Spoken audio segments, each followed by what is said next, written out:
সবাই মিলে আমরা টিম আসছি, আইসা ওনার গাড়ি ঘেরাও করে ফেলেছি, তারপরে উনি করেছে এই দেখেন গাড়ির অবস্থা। উনি পালানোর অনেক চেষ্টা করছে, বাট পালাতে দেই নাই আমরা পালাতে দিচ্ছি না কাউকে।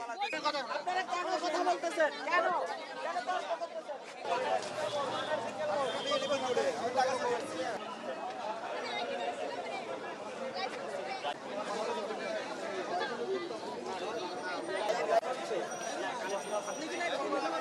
আমরা আটকেছি, ওটা চাচ্ছে। বলে ওরা পরিস্থিতি আমি কি করবো, ঠিক আছে সে ভাবছে যে আমরা ফার্স্টে ওখানে দাঁড়াইছিলাম, তারপর ওনাকে বলেছি গাড়িটা খুলেন, উনি বলতেছে এটার মধ্যে ওষুধ আছে, এটার মধ্যে কাপড় চোপড় আছে। আমরা বলেছি তারপর আমাদেরকে একটু দেখান, ওষুধ যেহেতু দেখান। উনি বলতেছে খুলবেন না, তাড়াহুড়ো করতেছে। আমরা বলতেছি তারপরে দেখবো। তারপর যখন জোর করেছি সবাই মিলে আমরা টিম আসছি, আইসা ওনার গাড়ি ঘেরাও করে ফেলেছি, তারপরে উনি করেছে এই দেখেন গাড়ির অবস্থা দেখে আমরা ওনার হচ্ছে লাইসেন্স ছিল না, ওনার অবাক হয়ে গেছি। এই দেখেন গাড়ির অবস্থা, এই যে গাড়ির ডকুমেন্টস দেখেন। আচ্ছা কেউ যাবে না। আমি শুধু খুললে দেখাবো ওই জিনিসগুলো, আমি একটা জিনিস খুললে দেখাই ওই জিনিসগুলো। হ্যাঁ দেখাই আপনাকে, সুদের কোনো কিছু দেখতে পাইনি। ৩০,০০০ কোটি টাকার একটা চেক পাইছি আমরা এখানে। প্রধানমন্ত্রী সহকারী, হ্যাঁ একান্ত সচিব। তারপর আরো কিছু আছে ওইখানে, মামলার কাগজ তুলালো, মামলার কাগজ তুলালো, মামলার।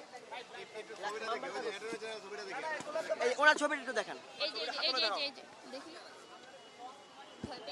ওনার ছবিটা দেখান। আউটলুক বাইরেন এটা চলুন, এটা এইখানে হচ্ছে মানে যত যা পাইছি সব হচ্ছে অবৈধ সরকারি জিনিস। আর আমরা একটা টাকা ৩০০,০০০ কোটি টাকার একটা চেক পাইছি, যে চেকটা হচ্ছে টাকা অ্যামাউন্ট তোলা হয়েছে শূন্য। এই যে দেখেন আমরা ফার্স্টে হচ্ছে একটা পাই, এই যে এইটা আমরা ফার্স্টে পাই। পাওয়ার পরে হচ্ছে আমাদের সন্দেহ হয়, ওনাকে অনেকক্ষণ আটকানো হয়, ওনার নাম্বারে কল দেওয়া হয়, যে মালিক ওই মেয়েটা আসছিল, ওনার মেয়ে না কি যেন হয়, ওনার ভাই। না উনি বলছিল ফার্স্ট টাইম হচ্ছে গিয়ে এই গাড়ির মধ্যে হচ্ছে গিয়ে আপনার জরুরি ওষুধ। হ্যাঁ তো আমরা এটা চেক করে দেখি, পরে বলতেছে যে বাসাবাড়ি, আমার স্যারের বাসাবাড়ি চেঞ্জ করার জিনিসপত্র এগুলা। তারপর উনি চেক করতে দিচ্ছিল না, তারপর জোর জবরদস্তি করে এক কথা চেক করা হয়েছে, তারপর এই ডকুমেন্ট বের হয়ে উনি পালানোর অনেক চেষ্টা করছে, বাট পালাতে দেই নাই আমরা পালাতে দিচ্ছি না কাউকে। তাহলে আপনি ফার্স্টে কেন বললেন না? বলে ফার্স্টে আমি ভয় পাইছি, এইজন্য ওনার ড্রাইভার লাইসেন্সও নাই। উনি কি পরিমাণে যে তাড়াহুড়া করতেছিল এটা হচ্ছে বলার বাইরে।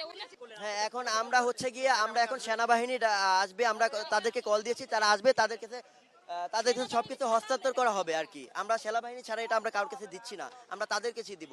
আমরা এখন তাদের জন্য এখন অপেক্ষা করছি, তারা আসবে, তাদের কাছে এটা আমরা হস্তান্তর করবো আর কি। তারপর আল্লাহ এটা যা করা তারা করবে, এটা রাষ্ট্রীয় সম্পদ, এটা যার তার কাছে দেওয়া যাবে না।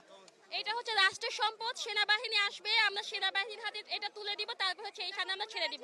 ওনারা যা করবে তাই, কারণ এটা হচ্ছে আমাদের সবার সম্পদ, এটা কারণ একা না, আমার সম্পদ, আপনাদের সবার সম্পদ, এটা জনগণের সম্পদ। আপনারা টাকাটা নিয়ে আসলে কি ধরনের সন্দেহ পোষণ? আসলে টাকাটা তো নাই ব্যাংকে, যেই দিন দেওয়া হয়েছে 30 তারিখ মেবি ছিল না নাকি, 30 তারিখের দিন মনে হয়, মানে ওই দিনই